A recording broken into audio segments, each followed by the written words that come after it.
Everybody, drop your buffs. Drop your buffs. Everybody, drop your buffs. Drop your buffs. Everybody, drop your buffs.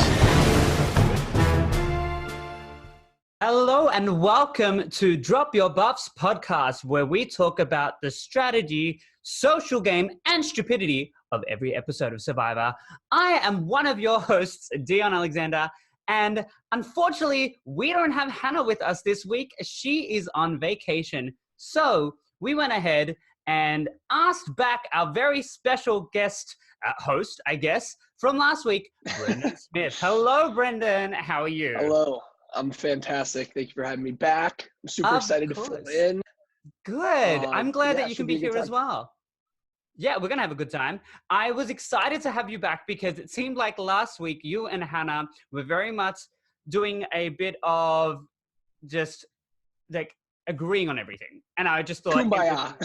Kumbaya, like the Decal tribe at Tribal Council. You were kumbayaing with one another. And I just thought, what better way to have this week than to have somebody in who I know just shares similar perspectives as Hannah. If I can't challenge have her, you a little bit. yeah, I mean, come on, everybody challenges me because I have an opinion that strays from a lot of people. But Always, I'm very Djon. happy to have you. Let me know, how did you feel about podcasting last week and being asked to podcast this week? Are you excited about this episode?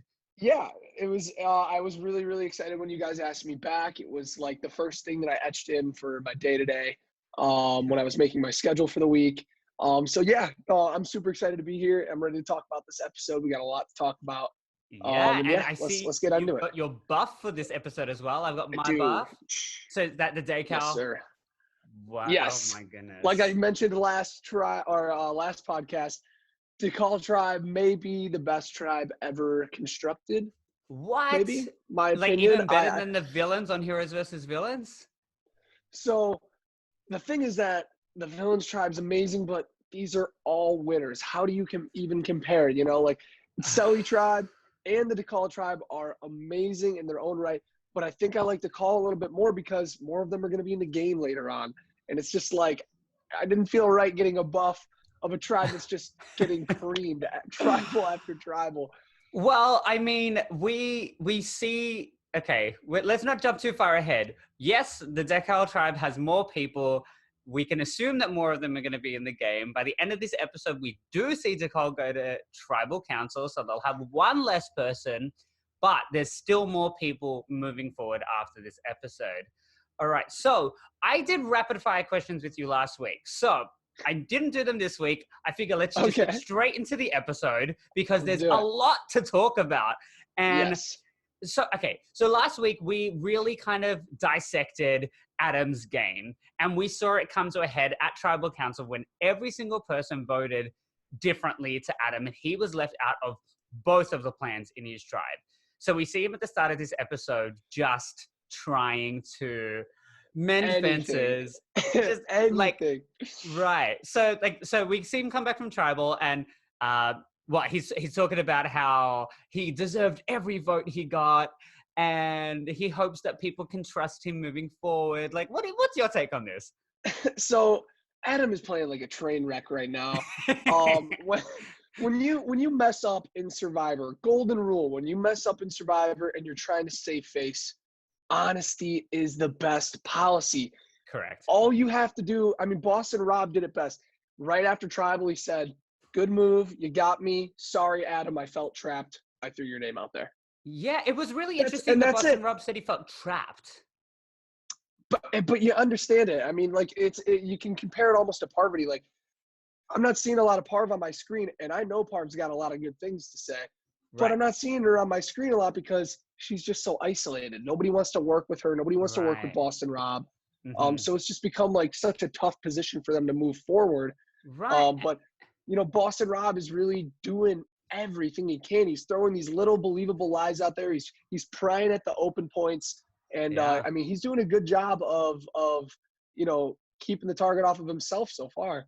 Absolutely, and it was really we did see a nice moment, like right after Tribal Council, where Boston Rob was sitting with Parvati, and he's like, Adam came to me, he told me the whole plan. So this is not something that he actually told Parvati prior to Tribal Council, which I think we all assumed. I mean, we did see like her find out about the plan, but I think when it came to like how the votes came out and all that kind of stuff, they just kind of had that sit down because now that I'm thinking about it, she did know about the plan, but I think just stuff moving forward got a bit cloudy.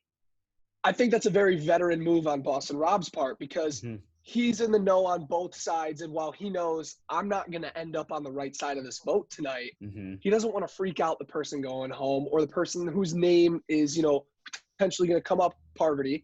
He doesn't want to freak her out and get that paranoia scattered.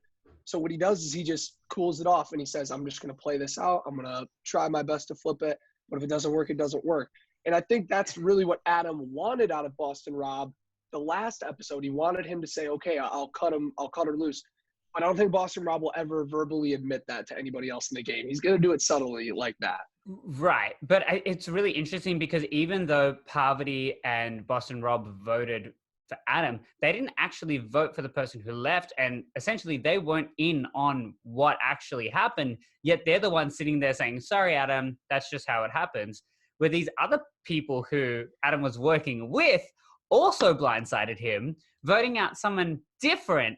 And then Adam's the one going up to them and apologizing to them. So it's kind of interesting how you've got these two people who are on the bottom coming to Adam and kind of apologizing to him, but then you've got Adam going up to the next tier of people and apologizing to them. So is it really a blindside if it's justified? I mean, a blindside is a blindside. It's just what kind of blindside is it? No, you're right.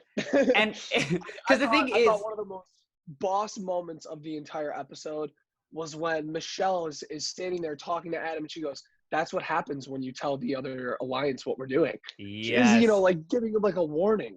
I know. And and his mother. Right. But the thing was, I loved that scene because she's sitting there with her arms crossed, just smiling and nodding. Cause she just was so like, yeah, what did you think was going to happen? And she's sitting there listening to him going, yes. And it was more of that kind of situation where he's sitting there like, I'm like, pooping my pants right now or whatever. And she's just sitting there smiling at him. And I'm like, this is boss. This is such an awesome moment because then you see him talking to Jeremy and then you see him talking to this person and that person. Funnily enough, we didn't actually see any moments between him and Denise this episode, like none. And they're the pair that we saw formed on day one. So Denise has somehow now detached herself from this pairing, and in a way she has almost taken her half of the threat level and thrown that back onto Adam. now it's a whole target on Adam, and Denise is just sort of filing into the pack. She's doing great. Wonderful, because I thought that there would be some consequence to Adam knowing about her idol. And I thought that maybe she'd feel a little more obligated to stick tight so he doesn't, run his mouth. I'm sure from being out there, you watch it on TV and you see that and you think, oh my gosh, why is he not outing that? But that's your lifeline when you're out there. That's what you're thinking. You're thinking, this is my last string of hope. The fact that I know that Denise has this idol, I can, leverage that. Those sorts of relationships that you build over those secrets, those are the only things that keep you afloat sometimes, or at least that's what you're thinking.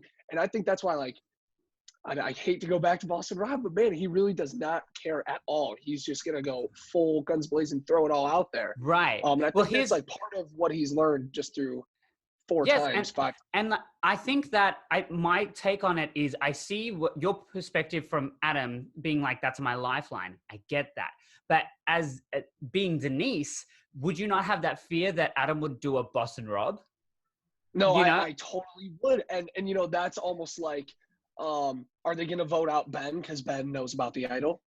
Sure. That was in the conversation. I think that's a fair move. I think it's a good move. I would get rid of somebody if they knew that I had an idol and then I was no longer with them. I want them out immediately. Right. I don't know if you ever saw this or heard of this. I can't remember what season it was. It was an Australian or it was some foreign version of Survivor, but somebody gets voted out. They turn around and they say, this person's got an idol. They just walk out. And I don't Australian Survivor. I don't even think it was true, but he did that. And so that's another one of my fears, though, is what if you blindside this person and then rage at the end, they go, oh, okay, well, screw you too.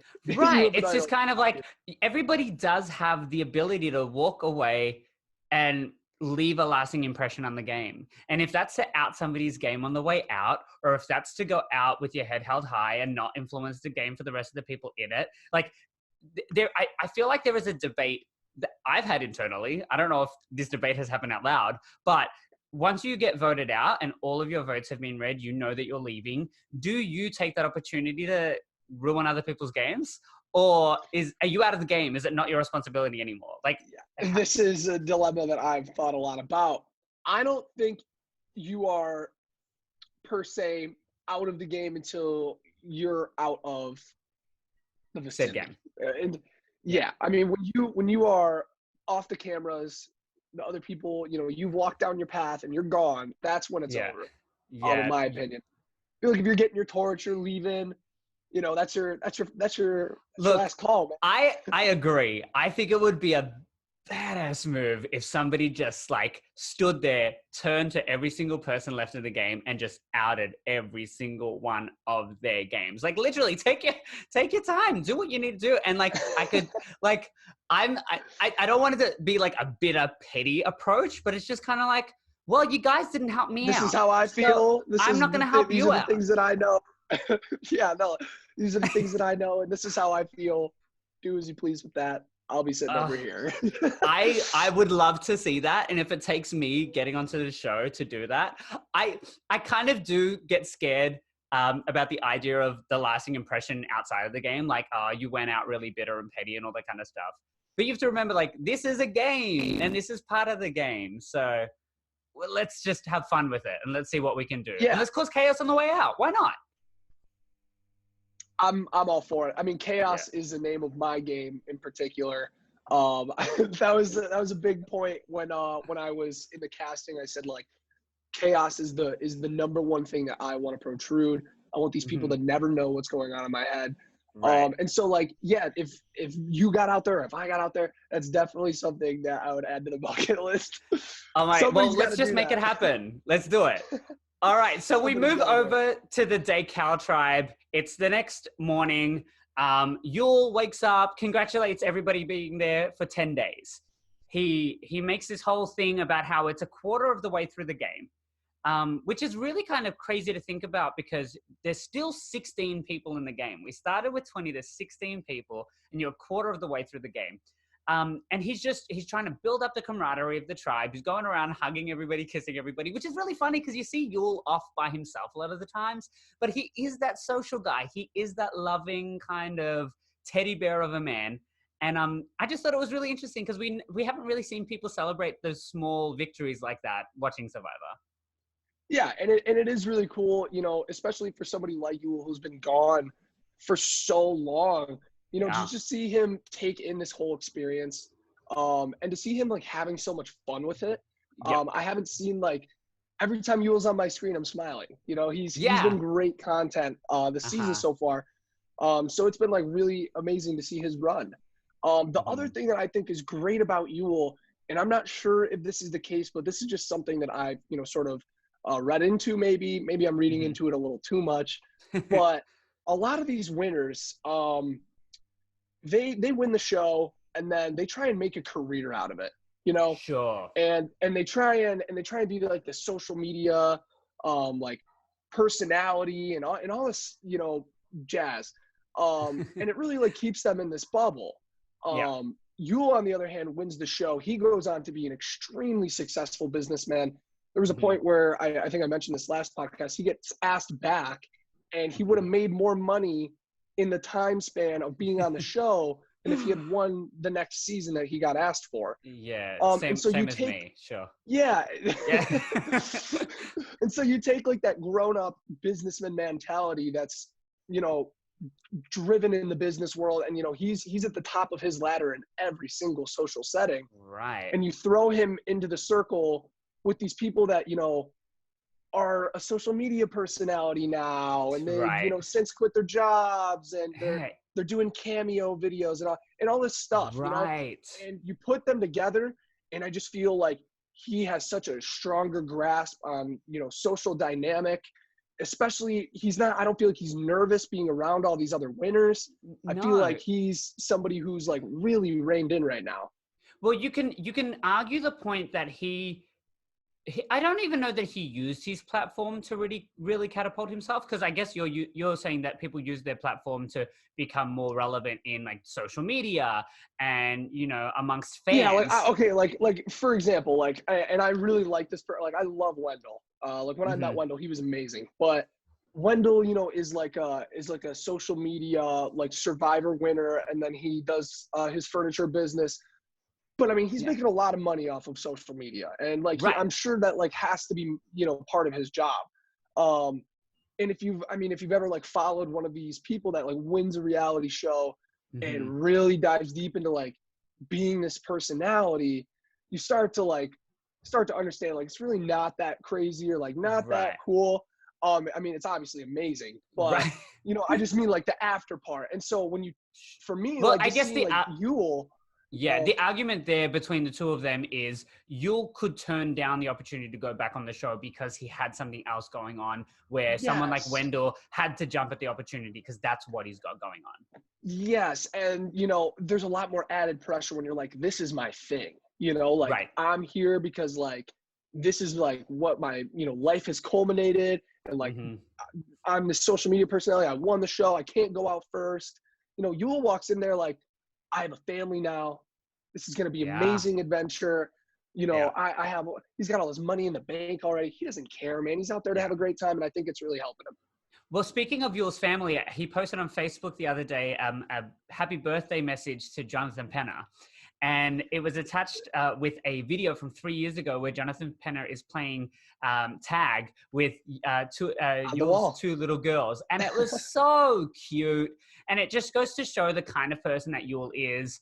He'll go the extra mile just to kind of you can write a happy birthday message, or you can put up a video of a time that you really enjoyed with that person and just kind of boost them up on a day that's about them. And I just think he's very well intended, and he gets his point across really well. And we're seeing that a lot in the show. So it's kind of like life translating to Survivor. And I'm so pleasantly surprised with how he's doing. Right. So I think, we see him do that, hug everybody, and that's going to be something that people feed off of as well, And the next moment at the Decal Tribe that really stood out to me was Sophie talking about the edge of extinction, where she was actually looking at the island and could see the people on the island. I didn't realize that they could see the edge of extinction. That was the most eerie moment of the entire episode. Because I mean, that you could, I don't know who said it, I think it was Tyson. You could see somebody on the other side, and they didn't know who it was, but it was a silhouette just walking across. And the thing is, Sophie even compared it to prison. She's like, I went on a school trip to a prison, or she even arranged the trip, and she goes, it scared me senseless. She's comparing this to an experience that you would never ever want to experience. But then we see the edge of extinction.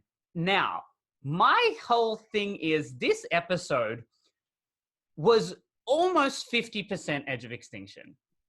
Right? And it was it has to play a part in the long game. There's no way it doesn't. But I will say this, I didn't hate it because the content that I was getting from the edge of extinction was so what's the word I'm looking, palpable. It was the best edge of extinction content that I've had. It was something that I kind of looked at it and I went, I'm a little bored with the Survivor side of this game right now. I'm really enjoying watching people knocked down and then being made to fight. That's the Survivor that I grew to love when I was younger. Yes. It's let's build ourselves back up. And they're revisiting that mentality by allowing people to physically and mentally build themselves back up to the point that they have the opportunity to come back into a game. So I'm watching the edge of extinction. Amber finds this box. Mind you, I'm loving Amber. Her narrative is incredible. It's unreal. She's had the most like the biggest mental leap from any of the winners, I think. And I think, you know, maybe being married to Boston Robs played a part in it. But I'm sure it just has to do with being so much more independent in her game style this time. And, you know, it's really working in her favor. Something, I mean, obviously on the edge it's working in her favor, but something that, I mean, it's helping her on the edge for sure. But something that I did notice when Amber found the box was that the note said, "Open this together." Okay. And that was something that we discussed last week, right? Because we said we would open it by ourselves, but now we know that they don't have the option to do that, and they have to open these things together. At Or least last week this they episode. had the opportunity to, but this week they don't have the opportunity. Exactly. So let me ask you something. Sure. What are your thoughts on the edge challenge? Because it was great that they had to push themselves, and it's a physical and mental stressor. So, you know, it's all a decision. It's all whether you want to do it or not. Right. But do you think it was kind of cruel? There was an element of cruelty based on the physical demand that was put on them when they're already at their lowest of lows. But for me, that's when you find out what you're made of. And that's the stuff that I love. Like, I love playing from the bottom, and every single one of them is on the bottom because they're out of the game. Like, the game that is in play right now, they're out of it. They're sitting on the bench. They're waiting to get tagged back in. And so what do you do in the meantime? Do you just sit there, you know, picking your teeth? Or do you keep yourself motivated? Do you, you know, sit there doing reps? I don't know. Do you, if you're in a play and you're going to go up for a role, are you reading your lines? Like, you're keeping yourself engaged. And I mean, everybody said it. Everybody said that Natalie is a monster. You know, she just kind of charged forward, but I feel like each one of them really is fitting a different role right now when it comes to the edge of extinction. Like, you've got Amber, who's the storyteller. You've got Natalie, who is the person who's putting, you know, her money where her mouth is and making it happen. You know, Danny's this person who is kind of coming in with these like quips of like, she's kind of at odds. I don't know with where it. she is. Right. Because she did it. She's very, she doesn't seem mentally in it though. Right, I did like her strategy because, I mean, I did think it was funny. Natalie comes in, she's crying in the ocean. Yeah. Amber comes in, she's exhausted, she's crying. Danny comes in like Rocky, woo, you know, just finished the marathon. And it is crazy actually. I don't know what scene it was. She was walking up. Her body is like so made for that. It's chiseled. Unreal. It's unreal. And that's the thing, like you said, like she came in like doing that. I'm like, she's clearly someone who has done, like, been an athlete in the past, like whether she's not currently an athlete. She did that 11-mile Guatemala. She did. You know, like, this woman is clearly, you know, she's a mother. She's one of the, I guess, the older women participating in the season, and she's ripped. Like, it doesn't, like, it just goes to show that if you take care of yourself, it doesn't matter what age you are, you're going to be capable of doing certain things. Now, the person who, it's not a matter of age, but it's what they've gone through. It was Ethan who struggled. And I have to say, Hannah, you were right. It was Ethan that we saw getting, you know, visited by medical when he had a moment of just, I don't know if he fainted or if he just was just shot. You know, he just needed to take a break, and medical felt the need to step in. Yeah, and I mean, that's sort of where I thought, you know, is this kind of cruel? That was my moment, because I figured, you know, yeah, you can get him a fire token, but if you're gonna kill him to get back into the game, you know, what's it matter? Right, but nobody's forcing them to do this. No, I know, and that's really the beauty. That's where the great entertainment comes from. It's because you want to see them get to the freaking top of that mountain, no matter what it takes. And that's what he said. He said, "I'll go until my legs literally collapse." And how poetic is it that all of them go up together for the last leg? I loved that so much, awesome, because right? like like Amber was getting emotional talking about it, which I loved. Like, literally her narrative about, you know, she'll be like, we're all a family, but I went off by myself. We're all a family. We all went up with him. Like, it's so, like, I think that everybody thinks about how they would be in the game and what one mentality they're going to have the whole time. That's just not how it goes. It's a constant wave of emotions, you know? Right. So you're And going you to gotta constantly change. constantly be processing them while trying to keep the same straight face. And it's a really difficult, tricky task. Yeah. And A like little shout out to Hannah, not to interrupt you, but I do want to go. mention the music was Yes. amazing on the Edge. The music was like, It was like my electronic. heart was thumping. Yeah, it was like almost electronic. It was awesome. The kick, the shred, it was amazing. Yeah. It wasn't just the regular tribal music that we're used to, because this isn't Survivor. And that's, I think, like I said earlier, like this segment of Edge of Extinction, like this was the show that I wanted to watch. And I feel like they really are separating it. It's becoming a little more Amazing Race. It's becoming a little more like The Challenge. Like it's more, you know, it pumps you up. It makes you think like even like Ninja Warrior, like you want these people to kind of like fight through. It's like I guess another thing is like Fear Factor. Like it's, you really are pushing these people to their limits. And that it got me pumped up. It got me really worked up. And I guess a question for you is, in that order of 4, like where do you think you would have finished? Because we both know that you had your medical issues in your season. I would have finished probably last, and I would have probably tried to finish last. Okay. I just because it's not like if it's not a competitive thing, then why does it matter? Sure. But that's actually something that I want to bring up is, do you think that the Edge tokens should be more competitive, like competition based? Because we have yet to see really one that is, you guys are fighting for this fire token. And that's what I want to see. I want to see these guys, you know, it's hard to watch them working together when there's really no end goal for them as a group. Right. In terms of it being competing as individuals, it could get a little more entertaining. But I mean, regardless, I still do.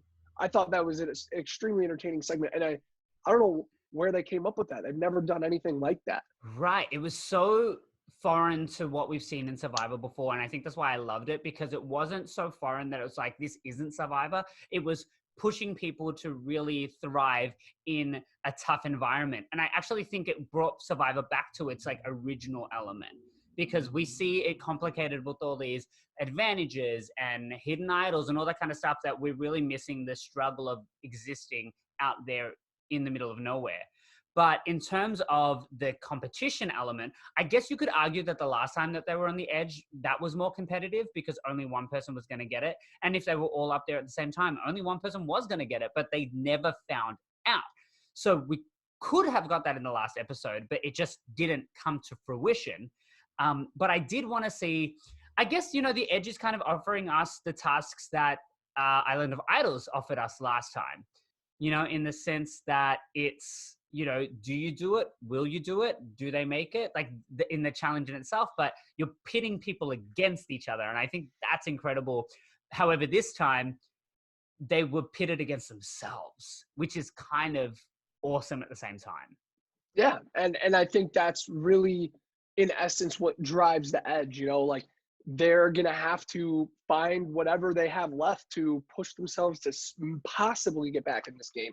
And that's the scariest part when you're out there, is you're on your 10th log, like Ethan said, and you have all the self-doubt, and you're in the moment and you're thinking, I need 10 more of these for this one fire token that might not even guarantee me anything. Well, Danny even said, she's like, I want to compare this to childbirth, but at the end of childbirth, you get a baby. At the end of this, you get a fire token. Like, exactly. It was just, you know, so I guess that was her take on it, which is like, is it even worth it? Well, I've got nothing else to do. So I might as well torture myself. Got nothing else to do.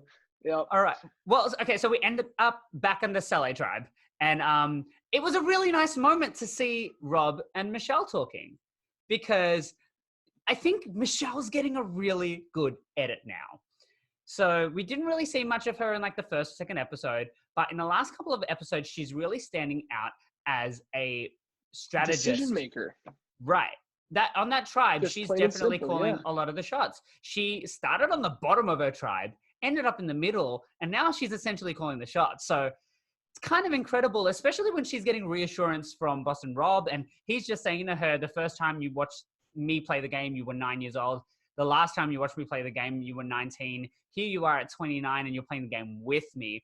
And you're essentially in a better position than I am. And I think the fact that they're, adding the controversial, the moment where she's talking about her controversy with her win, I think that's a really positive light. And I think that's sort of Survivor saying, hey, lay off. Michelle's a winner in her own regard, in her own right, But it's not even just the show that's saying that. Like, Boston Rob is saying that. Like, Boston Rob is allowing her to... But like, they all know that already. There's so many people that don't understand how powerful a social game is. Boston Rob obviously gets that.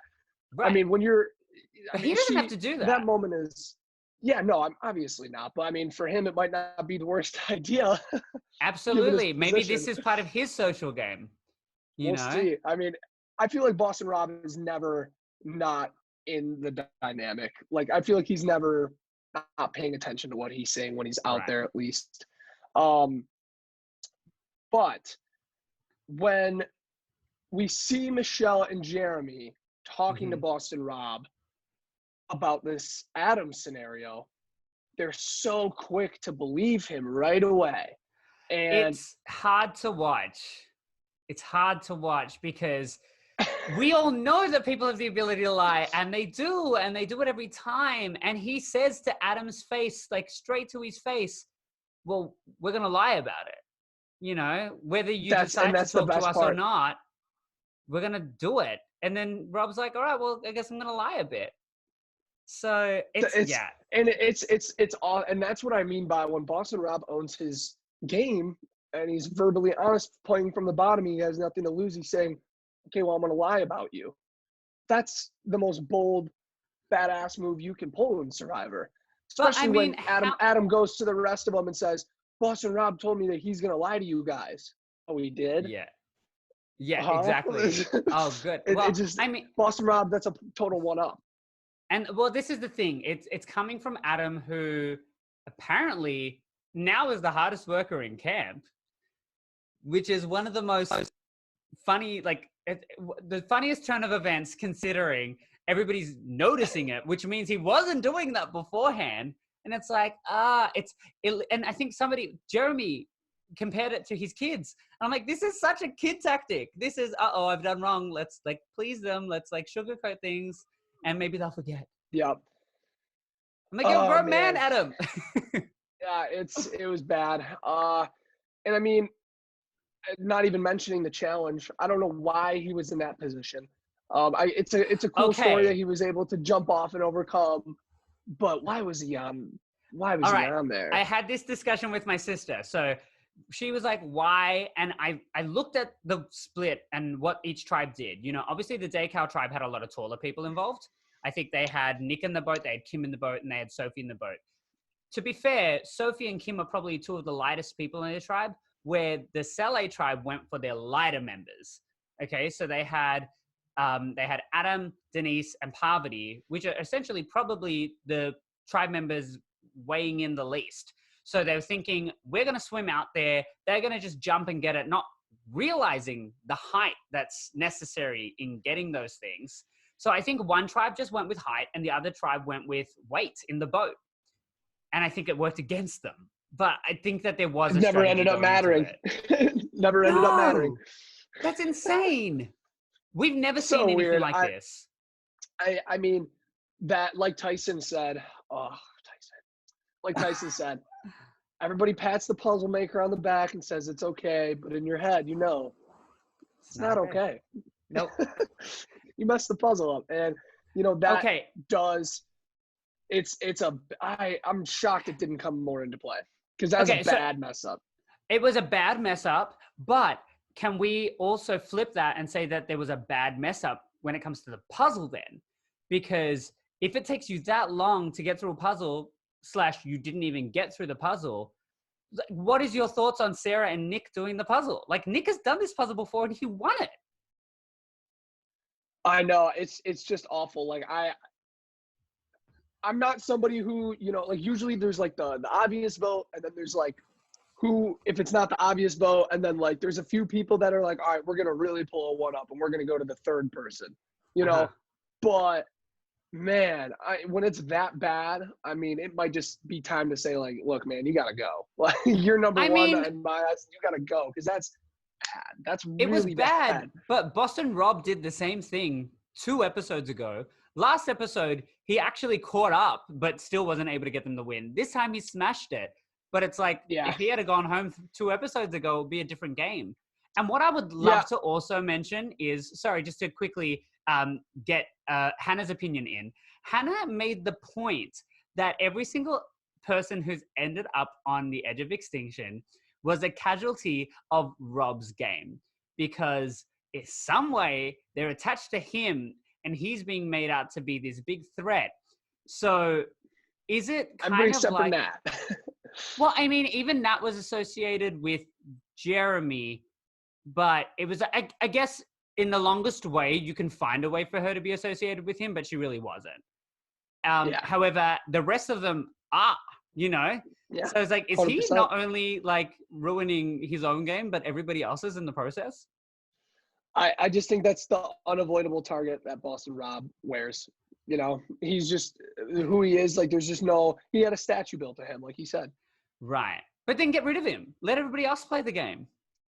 And that's, man, it's so weird. That's how I feel about it because let's think like Ben, for example, okay? Yeah. He was Mr. Paranoia. He's Right. talking about everybody's paranoid, but I'm not paranoid. And wait, but yes, I am paranoid. He's talking all sorts of crazy stuff at Tribal. And then now he finds himself sitting pretty in the middle of his tribe. Right. And there's no talk about him this episode. Nothing. No talk about him. And so, he's talking about Rob and Parvati, and he's saying, you give him a little rope and they're going to hang you. Yes. Why not just get rid of them? Why not just get rid of them if that's how you feel? I know there are shields that people will want to wear, like Boston Rob is a great shield, but that's the fine line that you're riding. If you give them a little bit too much, they might take off and run, Okay, so my whole thing is, why keep them around if they are so dangerous, if they get to emerge or work with somebody on the other side, when you know, or at least assume, there's going to be a swap coming? It's like, do you remember Malcolm's game changer strategy where he said, I'm gonna duck in the corner and let everybody swing and brawl it out, and then at the very end I'm gonna pop out and I'm gonna be at the end? Yeah. I think that's what most of these people are trying to pull up on each other, but with people that are associated with Rob, like you said, and it's trying to streamline in any possible connection to Rob. It's a poker alliance. Right. We've seen it with Amber, just being a casualty. Like you said, I mean, it's become a trend now. So is this just going to keep continuing? Like, who is most related to Rob until Rob is finally gone, and then who? We're here. My whole thing is, yes, I understand that he's going to be a bigger target than you, but if you're actually worried about him doing all the things that you say he's capable of doing, why keep him in the game? I feel like it's a double-edged sword. It's kind of like you're damned if you do, you're damned if you don't. But I think the best option is to get rid of him so you can actually play the game rather than playing his game. I agree. I do agree, and I love Boston Rob.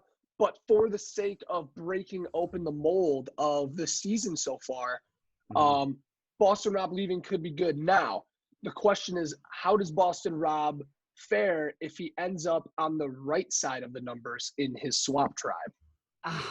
And this is the thing. I think that's the problem. I think they do his shot old. themselves in the feet. Do you think that the other people would turn on Rob, or do you think that now they band together and they move forward because they have to? Because they're already at a numbers disadvantage. Can band together. I don't think he's voted for the right. He voted for Natalie, and then every single other person. No, he voted for Danny. I'm trying to figure out if he's even been in on the votes. It's been a save face vote, I'm pretty sure. Right. All right. Well, let's get more into like the Daycow tribe, because obviously they're the tribe that we see go to tribal council. They lose the challenge. Parvati very politely refers to the sit-out bench as Sandra's sit-out bench. And they have a fun little moment. Sandra's not offended. And Parvati's like, see, she likes it. We have to remember those two sat at the very end together in Heroes versus Villains. They've got history. So I'm interested to see what happens if they end up on the same tribe. I am too, and I think I know what's going to happen. I think there's going to be a lot of smiles and a lot of talking behind each other's backs because I know both of them want each other out more than anybody else in the game. Parvati and Sandra. Oh yeah, Parvati wants Sandra out 100%. She wants Wow. nothing more than to vote Sandra out. Interesting, because she took the win away from the two-time win away. She, but do you go in? 100%. Do you go in with a vengeance just to like get that in the risk that you'll be the next person to go, or do you use that person to help you get to the end again and then say, "I got her here again. Give me the win this time." That's a very interesting take. I don't know if she would want to take that risk again. We'll get rid of her at like 4 or 5. That's the thing about Sandra is do you think realistically she will ever be able to even make it to the end because she can't win an immunity? Well, I honestly think that she has the ability to get to the end if the people getting her to the end think that they've got a stronger game than her. I think it's so she'd have to get carried. You don't think that she can win again? No. I just based off of her being too threatening and just watching her strategy this episode wasn't that smart. Like she's so strong-headed she can't consider her options. Right. And I actually thought about it because she was saying, I don't play emotionally and I have to like take myself out of the game. But then we essentially saw the move happen that went against that followed her emotional gameplay. Exactly. And it's almost like it's just like, you can go up to anybody and tell them, hey, this person was throwing your name around. And if it was that easy to get, votes on that person, shit, I would have won. Right. So this is how it played out. We had Tyson go to Sarah and say, let's take out Nick. And Sarah's like, okay, cool. Mind you, earlier in the episode, we saw Sarah and Tyson getting along very well. They were totally broing out and like really just like one-upping each other. They've got like this kind of humorous like banter going on. It's very fun. And you know how important out there it is to have somebody that you get along with. Like it really helps with camp life and just, dealing with it. No distractions. You have no distractions. You're just out there with each other. And what do you do other than talk? So you have to constantly be dealing with these people, whether they're annoying, it's just. And to be fair, think about this, like. What? Yeah, I was gonna say Tyson's pretty hilarious with his quips. Yeah, but always. Yeah. But think about this, man. Like just being out there, you don't like the way someone chews. Right. You have to the littlest things constantly, and you're so on edge because you haven't slept, you haven't eaten, and all you want to do is talk to somebody about how much it bothers you, and you look around and you realize, oh wait, I can't say anything because I don't know any of these people. No, and they're going to use it against me. They're going to say that I'm really picky. Mm-hmm. Exactly, and so it is super nice when you find somebody that you can sort of bro down with and just oh man, this person is bothering me so much, but. It's nice to have a wall that you can bounce ideas off of or, just sort of vent to. That's essential in Survivor, 100%. You need that emotional outlet somewhere. Right. Even just the scene of Sarah asking Tyson how many coconut kills he can do. And he's like, infinite. Infinite. Like, these are I haven't really appreciated this side of Tyson in his past seasons. So I'm loving that my favorite Tyson moment of all time is the moment, and this sort of just goes back to what we were just talking about, is when Coach is like coming up to Tyson and he's like, why do they think I'm a villain, man? Why do they not like me, man? I thought I was a hero, man. He's like, listen, Coach, stop wearing feathers in your ears at Tribal. He's laying the smackdown on him. Like, that's like the best Tyson that you could ask for. But for such a seasoned veteran, I was so surprised at how, his angle for Tribal was not that, it wasn't that impressive. He didn't have a solid, basic. Yeah. No, and he said it himself. All. When he walked out, what did he say? He said, obviously he said, too easy, I should have seen it coming, Yeah. He was like, it's too easy. You should have seen it coming. He went on to get voted out. And then he, what did he say? When he was asked to give up his fire token, he said, I'd rather just swallow it. And then, which I thought was, all right, great Tyson fashion. And then there was the last thing he said when he put the token in Nick's little box, he said, there's a fire token from your hero, Nick, which can That's kind of cool. be seen as like a nice moment. And then I thought about it and I was like, was it a nice moment? Like, I didn't want to read into it. I think it was. I think it was. Tyson's not he's not a spiteful person. Tyson, Well, I think that was just him saying, good job, man, you got me. Right. Well, okay. So then my question is this, because Tyson could assume that the vote for Kim came from Nick because it wasn't Kim voting for herself. And you would think that Tyson might give the coin to Kim, but Kim voted him out. So I'm like, maybe he's like, well, screw the rest of y'all.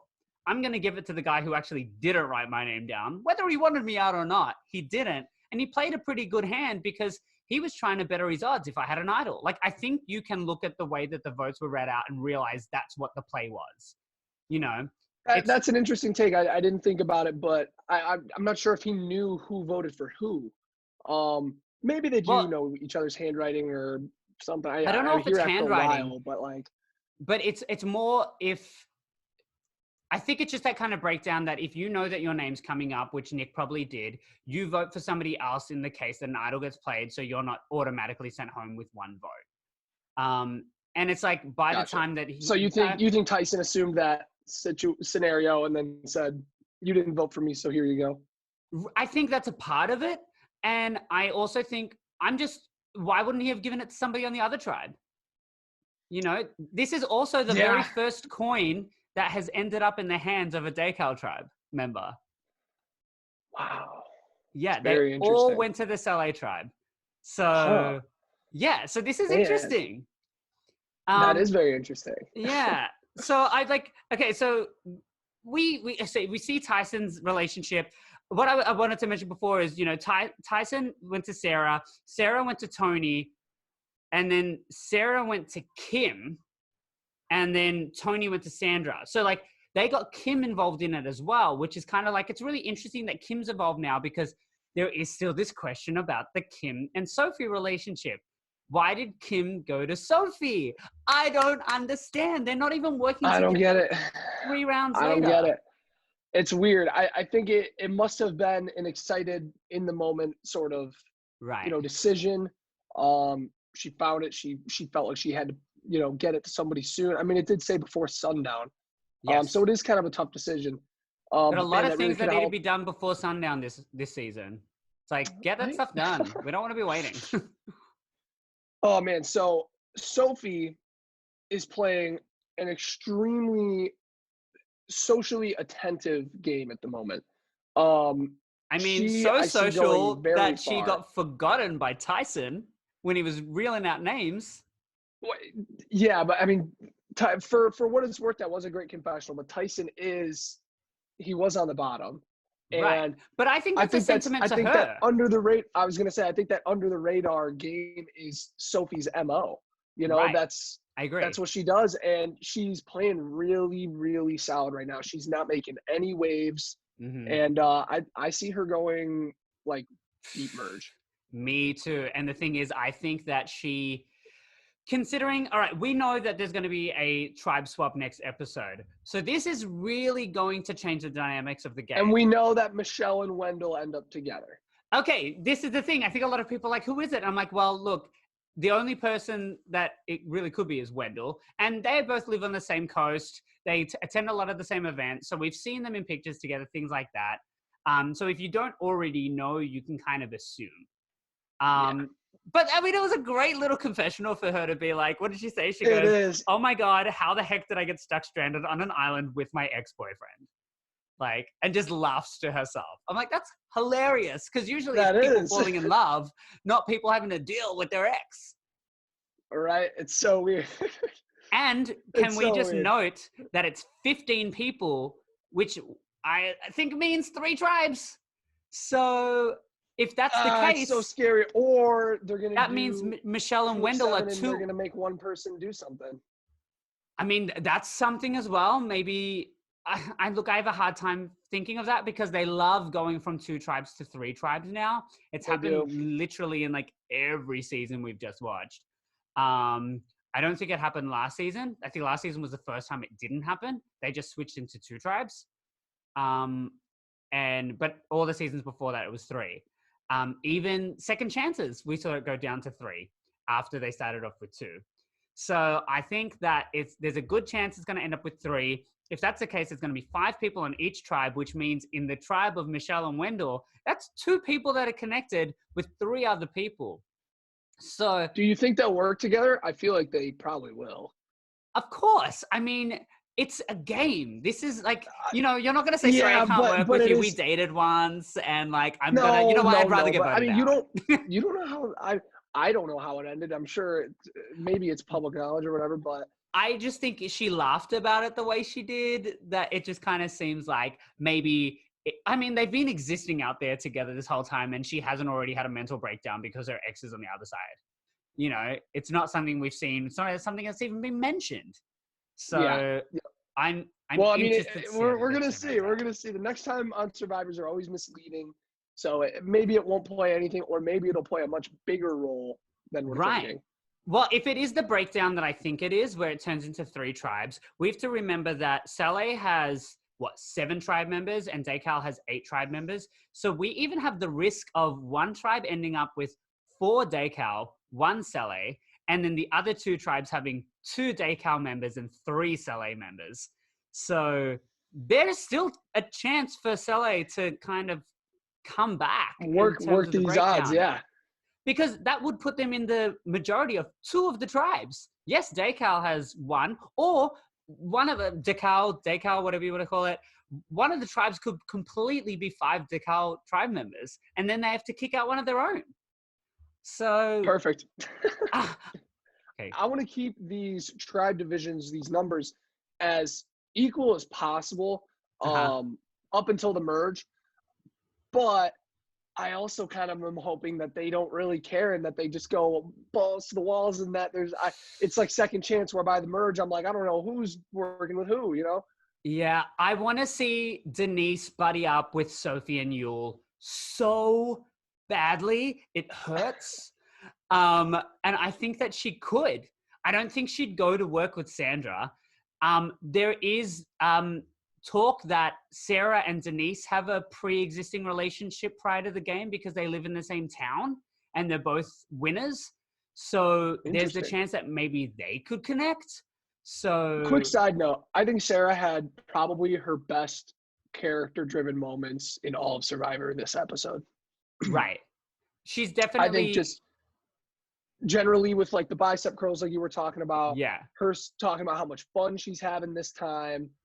Last episode she awesome. Had that moment with Tony. So I think she's getting a lot of really redeeming stuff because the season that she won, she came off as pretty like strategy, hard ass kind of. Yeah.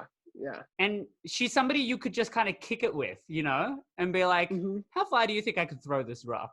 I don't think you can throw it that far. And that's what you do out there. You test each other 100%. Just in the small things. And I think she's actually proving to be somebody that's quite delightful to be living with. And you even saw her be a little bit delightful at Tribal Council, like with Kim, with the whole like starstruck. Oh, we haven't mentioned the whole starstruck moment. Yep, and that moment with Sandra, where Sandra's like, "Well, you took, you dethroned me, you kicked me out," and right. Sarah's talking about, "Yeah, that one's hanging up in my living room." That's exactly. a fun moment, And that's the thing. They're all kind of like friends hanging out there. And I think Tony set up the Tribal Council by saying, I know that you don't believe anything that we say. On a personal level, we really like each other, but this is a game. And I think that was actually really articulate from Tony. This is a guy that can get given a hard time for being a bit of a meathead, but he kind of like drove it home in that one statement. I know, man. It was almost like it's poetic. It's like he's speaking llama. It was awesome. Oh gosh. To see, I'm kidding, but to see him go from this bald maniac sprinting through the jungle to now this composed winner driving, the inner seams of this tribe. It's Yeah. very, very cool. And All it's right. awesome to see him throw out the game changer stuff because that was weird. Right. Okay. So we've pretty much established now at this point of the game that old games don't really play a role in this season of the game, and that's being really nice Unless to kind it's of a poker see. match. I mean, that's definitely something that you That will game probably does. use in the next episode. I think that we're gonna have a lot of I mean, Adam's got new life. Boston Rob and Parvati have new life. Kim has new life, but is the idol gonna end up in the same camp? You know. I mean, we're gonna have to see. We're gonna have to see. All right. Well, I'm excited. I think that a lot of juicy stuff happened this episode. We don't know that the Edge of Extinction is going to wait until merge. I assume it will, but there's potential for something to happen next episode. So we'll see what happens. But I'm thinking that this is probably the most intricate game of Survivor that we've ever seen. As much as it's not chaotic. There's so many moving elements from, Yeah. Adam mentioned this a lot in his ET Canada interview right before he got thrown into the game. He talked about how this Winners at War season has really been being played for 20 years. Because all of these people, that have won the early seasons and are, watching it go, season 14, season 15, season 16, season 7. They're watching it go and go and go and go. And they're thinking, oh, crap, they're going to throw me in the gauntlet at some point. I need to start making friends with all these winners. I need to start knowing these people. And Adam said, to a degree, that is an extraordinarily important element out there. He said, look at Sandra. She's the queen. She's the first person to greet everybody to the winner's circle. And that's no fault of her own because she's been gaming for this for years. She's got so many friends out there. Well, does that mean that Nick has gone in with the biggest disadvantage? Or and that's why I felt bad for Nick in the episode, because he was talking about how, Tyson is his idol and Tyson's coming after him, and it really upsets him. And that upset me in a way because he hasn't had enough time off to not be starstruck like they were talking about. But also at the same time, Nick has had the most experience with the game to this point. He's the person who was able to win the game when the game was as far advanced as it was at the time that he played. So does that mean that he is the most deserving winner out of them based off of where the game's at today? Oh man, well it's just so tough because every game of Survivor is always different, and it really comes down to how adaptable are you in a given scenario. How good are you going to respond when something that you've never dealt with is thrown at you? And so I think it's highly situational. I think there's tons of luck involved. Obviously there's more skill, but there is an element of luck involved when you're going to win a game like this. Nick, I think, does have a very, very fresh head just coming off of his season. I think so does Wendell and Ben to a degree. And I think that they have a better understanding of the end game element because now with this new fire twist and the advantages, specifically the time bomb advantages, these are newer advantages that we haven't been seeing in the past. The tribal or the idol you get for 3 tribals, or the extra vote you got to use in however many days. I mean, Sandra still has that idol for 1 tribal coming up. So 1 more tribal. Right. Well, I mean, this season is, like I said, the most intricate, and it's the most, there's so many levels to it. There's so many elements to it. You really have to keep an eye on everything. And I just don't think it's as simple as being good at one thing. It's just, you can't even figure out steps ahead because you don't know who's going to be in the game by that last round. There's no correct angle at any given time when you're looking at all these winners, because there's a reason to get rid of everybody. Yeah. Everybody out there has a reason to leave. And so it's just the politicking of seeing who has the bigger reason at that time. All right. So next week, where we have no idea what the tribe divide is, if it's 2 tribes, 3 tribes, who's on what tribes, who do you think's going home? Oh, Yeah, that's a tough one. Well, to the edge of extinction. I'm gonna go with Ben. Interesting. Because Ben is a more physical guy. Uh-huh. He's on a minority tribe right now. Right. If he gets swapped, I could see him being in a lot of trouble. If he gets Interesting. swapped in the minority, I think we could see him in a lot of trouble. I think the other tribe would possibly take a shot. I also don't see Ben being the most strategic player from the bottom. Uh-huh. As Yeah. the season But he could be in the kinda, numbers, but that's with nothing to go off of. That's my guess. Right. I'd say. No, that's fair. What about you? I'm gonna say, I don't know, for some reason my gut's telling me Kim. I'm not shaking this whole idol thing. It's just sticking with me, and I don't know why I can't let it go. It's gonna bite her in the ass. It will. And I You just just gotta wait until it does. I just think that what I saw her do was like, when you're in high school and you want to impress the cool kids, so you like buy them like something like for like the canteen, like or a what would you call it, the cafeteria or something, like you like, oh, I've got an extra Sure. chocolate. Do you want it? Sure. It just seems a little bit needy. So I don't see her playing a smart game as much as she's trying to impress people. And when you do that, you put yourself out.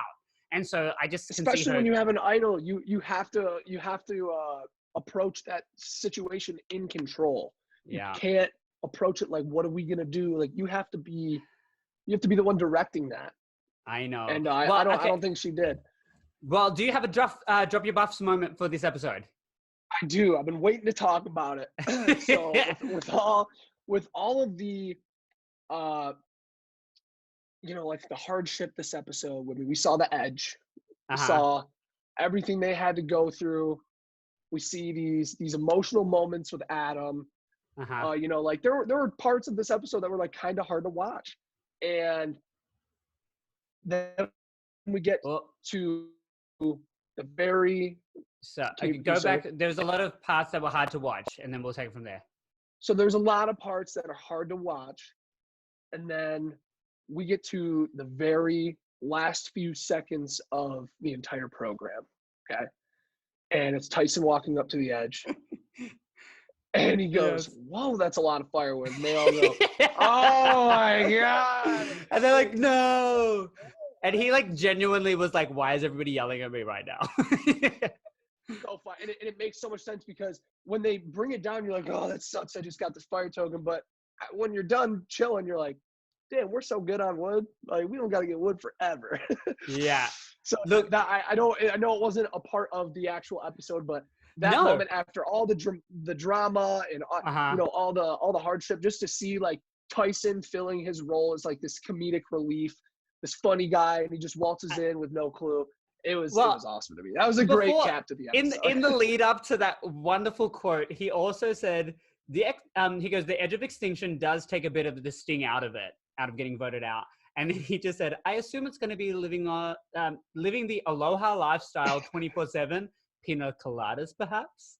So he definitely had a good humor about him on his way out, which I can definitely appreciate.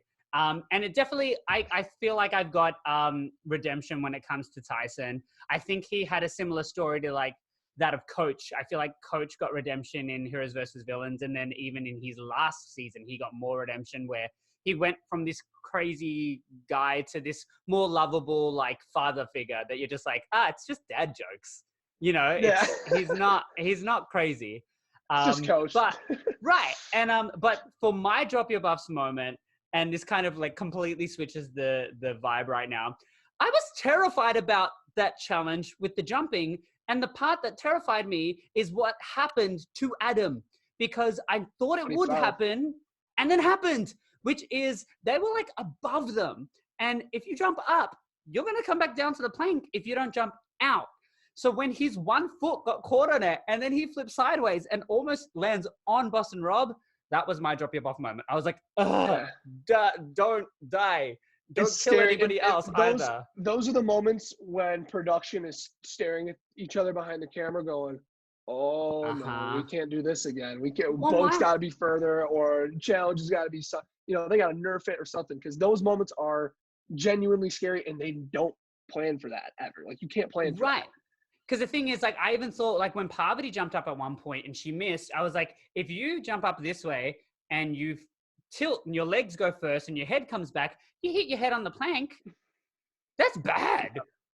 I mean, Yeah. it was an awesome challenge. And it's high up there. And it's high, dude. Right. It was Dude, an it's awesome high up challenge. there. I just would have liked a little bit lower and more out. Like, let's jump forwards. Let's do that. I agree. I agree. I say give them little mallets and get them to smash tiles again. I missed that. That yes, was fun. that was a great one. That was a good one. Those were my fun moments. All right.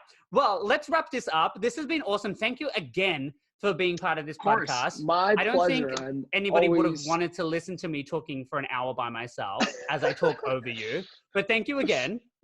Yeah, of course, my pleasure. I'm always excited whenever you hit me up to do these things. So yeah, it's my pleasure.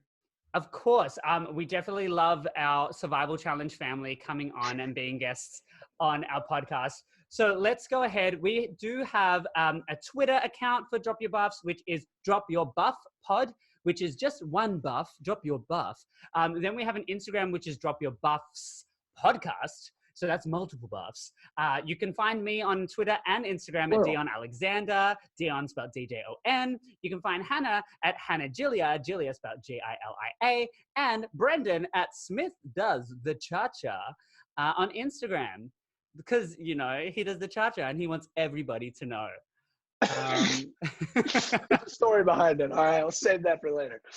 For another time? Okay, cool. For another time. All right, well, thank you. And I've always wanted to say this, but Brendan, I've got nothing for you. I'm going to head back to my camp. So. Yeah. All right. Thanks for listening, everybody. And thank you again, Brendan. Have a good time. And see you next week on Drop Your Buffs Podcast. Bye. Everybody, drop your buffs. Drop your buffs. Everybody, drop your buffs. Drop your buffs. Everybody, drop your buffs.